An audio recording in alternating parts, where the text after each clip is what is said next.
Hi, I'm John. And hi, I'm Whitney. We're going to be making Peach Cobbler. Whitney will be cooking. And John will be filming. Thanks, Donald.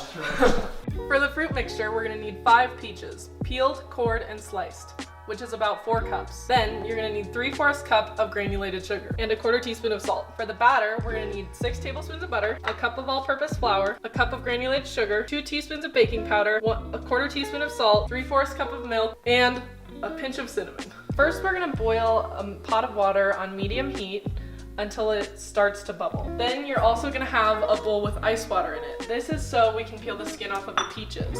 We're gonna put the peaches in the boiling water for about 30 seconds to a minute and then transfer them over to the ice water. This will make the skin become hot and fall off, but it won't cook the inside of the peaches. I'm putting the peaches in the water so that they can boil for about 30 seconds and then we'll transfer them into the ice bath. We can only do 2 or 3 peaches at a time because that's all the room that we have.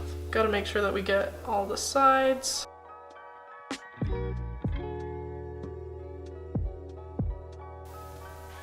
Alright, I'm gonna say that that's been about 30 seconds, so we're gonna grab these out of here. There's too much water in here. We'll throw them in here so that they'll stop cooking. Alright, just kidding. Putting them back. Putting them back! If you want really good peaches, get them around July. These are not Palisade peaches. No. These were scary to buy in the grocery store.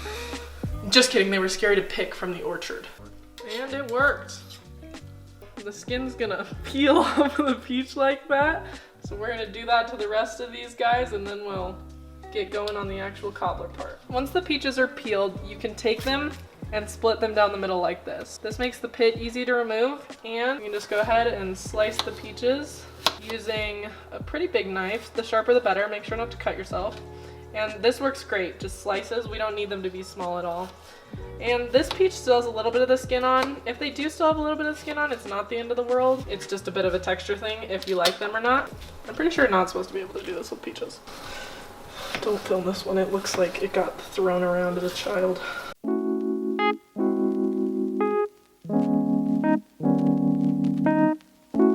Now we're going to take our peaches and put them into a saucepan that's on about medium heat, just so we can get those juices out.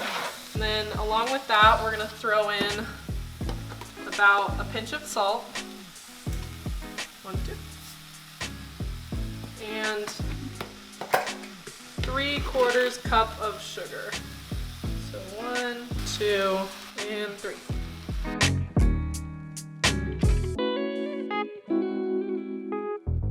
Get all those peaches coated in the sugar so they start to, I don't know what the word is, caramelize. And then we're gonna leave that on the stove for a few minutes until the peaches start turning into a little bit of a juicier consistency.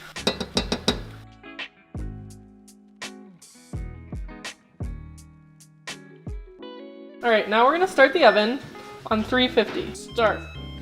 And while that's going on, we're gonna take this butter. We only need 6 tablespoons, so chop off the excess and throw this into the pan. We're gonna put this in the oven and let it melt while the oven heats up. Oh, I forgot to say that you need a 9x13 baking sheet.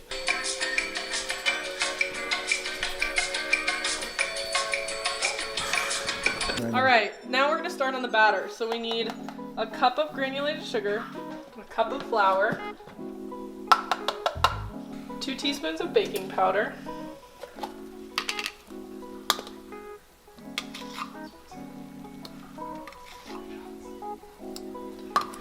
and a 1/4 cup or a pinch of salt.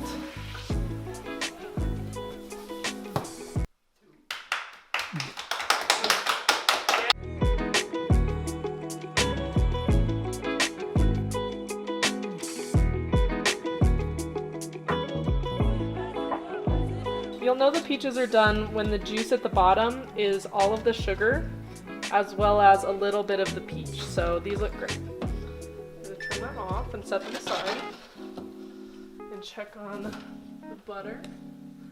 Almost entirely melted. So we just need to wait for that and then we'll be ready to combine all of these together. Into the flour mixture, we're gonna add 3/4 cup of milk, and then we're just gonna stir that until combined, no further.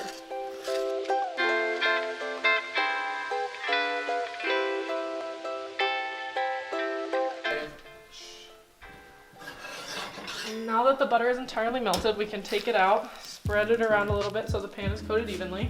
God, that smells so much like butter. All right, then we're gonna take the mixture that we just stirred with the milk, sugar, flour, baking powder, or soda, whatever it is, and pour it directly over the butter.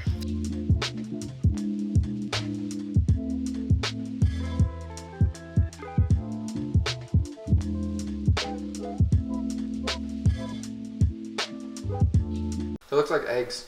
Next, we're gonna pour the peaches, juices and all, into here. You're just gonna put it directly over everything. Then spread it out. After you've mixed the batter, the peaches, and the peach juice, you're gonna take some cinnamon and just lightly sprinkle it over the top. All right, now that everything's mixed together, we're gonna throw it in the 350-degree oven for 40 minutes. Breaking news. We forgot to do interview. Do you watch cooking shows a lot? I used to. Not very often. Not very often. No. Interdimensional beings, I feel like, block out my wavelengths from truly experiencing cooking shows. Like Food Network, because of these interdimensional demons, I would like to call them, have completely blocked Food Network. Yep. How often do you cook? I don't know. A couple dozen times a week. A couple dozen times a week. What do you 2 cook? meals a day. Mostly Italian food. Is that because you're Italian? Yeah, it is. Sometimes. Yeah? Yeah. Relatively speaking, human food. So, since you say that cooking makes you happy, would you say that cooking makes you human?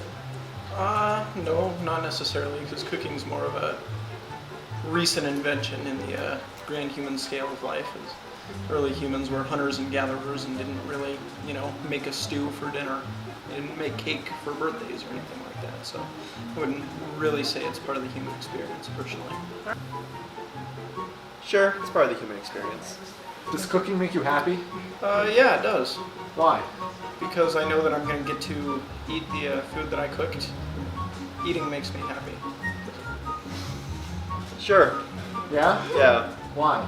Because it's a sense of accomplishment once you finish cooking. Finish the meal. Accomplishment? Yeah. Well, the idea of happiness is relative, and I don't experience happiness because I'm actually a lizard human. My DNA comes from another planet. I'm actually closer relative to the lizards of Dathomir. All right, our cobbler is halfway to done, so we're just gonna go ahead and check up on it. Wow. It's fluffed up a lot in the oven. Looks muy delicioso. All right, so it took a little bit longer than 40 minutes, so I'm taking it out of the oven after 50 minutes. This is how it looks.